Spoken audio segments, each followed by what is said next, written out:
لە شەڕی بەدرە 70 دی گیرا لە کافرەکان پێغەمبەر صلی الله علیه و سلم وتی ئەوەیە زانێ خوێنەواری هەیە دەمناڵم بۆ فێری خوێنەواری کە مسلمانان ئازاد بێ ئەوەشی خوێنەواری نییە بە پارا بێ خۆی ئازاد کات هەر یەکەی ئەمەندە ئەوەندەی لێسەنم بە پێی سەرۆتەکەی ئازادیەکەم هەرویست بێ نەیاکوژێ بۆی بەشکم خوا هیدایەتیان بە کە دیلەکانیان ڕیز کرد هێنانە بەردەمی پێغەمبەر صلی الله علیه و سلم یەکیان عەباس ئیمامی خۆیەتی عەباس ئیمامی ێ باشە خۆ عەباس شایەتمانیە نابوو ئەزانە عەباس کێیە عەباس ئیمامی پێغەمبەر صلی الله علیه و سلم ئەوەی کە شەوی بەیعەی عەقەبە بەیعەی لە مەدینەیەکان وەرگرت بۆ پێغەمبەر صلی الله علیه و سلم ئەوەی کە وتی ها خەڵکی مەدینە پێتان بڵێم محەممەد پارێزراوە لەناو کەس و کاری خۆیە هەموو خۆمانەکەین بە قوربانی کەس تایسان نەیتوانێت پەنجەیەکی بۆ بەرێت ئامادەی سر و ماڵ و منداڵمانی لە پێناوانە دارین ئەگەری بن بۆ لای خۆتان بۆ مەدینە ئەبێت چۆن دیفاع لە ژن و مناڵتانەکە ناوە دیفاع لە پێغەمبەر کە صلی الله علیه وسلم قبوڵی ناکەین ئەگەر پیاوی ئەوە نین لە ئێستا قسە کە بڵێن پیاوی ئەوە نین ئەگەر برتانە بێت چۆن لەسەر ژن و مناڵتان خۆتانێن بەکوشت ئەوە لەسەر محەممەد صلی الله علیه وسلم خۆتان بن بەکوشت ڕازین بەما هەمووتیان ڕازین ئەوە عەباس بۆ شەو بەیعەی بۆ پێغەمبەر صلی الله علیه وسلم وەرگرت نوێژیە کرد شایەتمانێ ئەوە چییەکە لە ڕیزی کافرەکانە والله لەبەر مەسلەحەت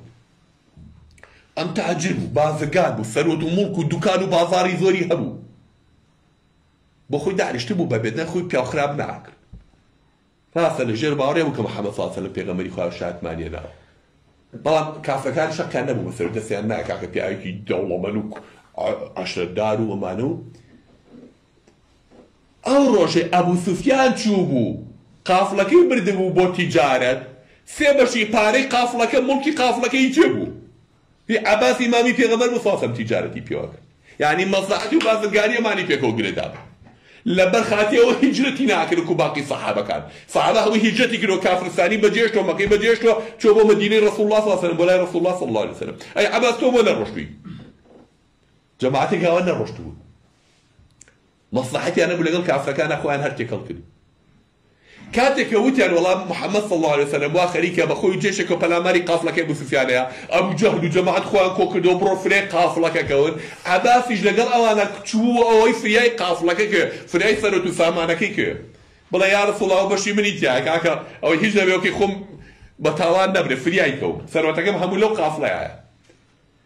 ئەبوو سوفیان پێچێکی بە قافڵەکە لێیان شەڕ تووشی ئەو نەبوو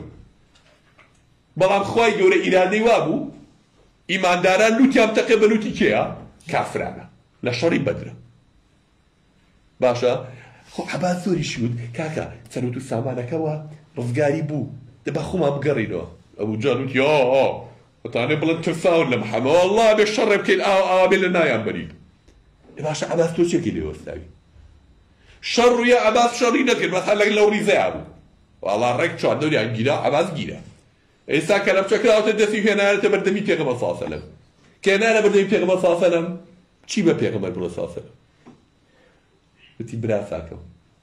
ئەی محەممەد گیان ئەی ڕەسوول الله صلی الله علیه وسلم خۆ دەزانین بەخوا من ئیمانم هێناوە من موسڵمانم نوێژەکەم بە ڕۆژۆ بم پێغەمبەر صلی الله علیه وسلم لێی قبوڵ کرد نە وتی تۆ لە ڕیزی ئەوانە كنتم تكثرون سوادهم تۆ ڕەشێنی ئەوانە زیا کردو تۆ چێکی لەوانە تۆ لە بەری ئەوانەوە تا لەوێ ئەوەستایی ئەمڕۆ ڕوبەڕوونی کافر و ئیمانە تۆ لەو بەرەیەوە سای تۆ چێکی لێرێ كنتم تكثرون سوادهم تۆ ڕەشێنی ئەوانە زیا کرد والله هەبێ وەکو ئەوان تۆش فیدیەی خۆت بیت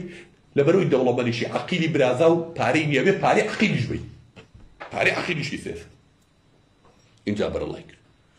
اینجا دوای عەباس هیجرەتی کرد و هاو تا ئەو کاتە ئەکبەر حساب بوو دوای هاتە ناو مەدینە و اینجا هاتە ڕیزی ئیمانداران لە مامی پێغەمبەر صلی الله علیه وسلم قبوڵ ناکرێت نەک لە من و تۆ لەبەرەوە خۆ یەکدا کرد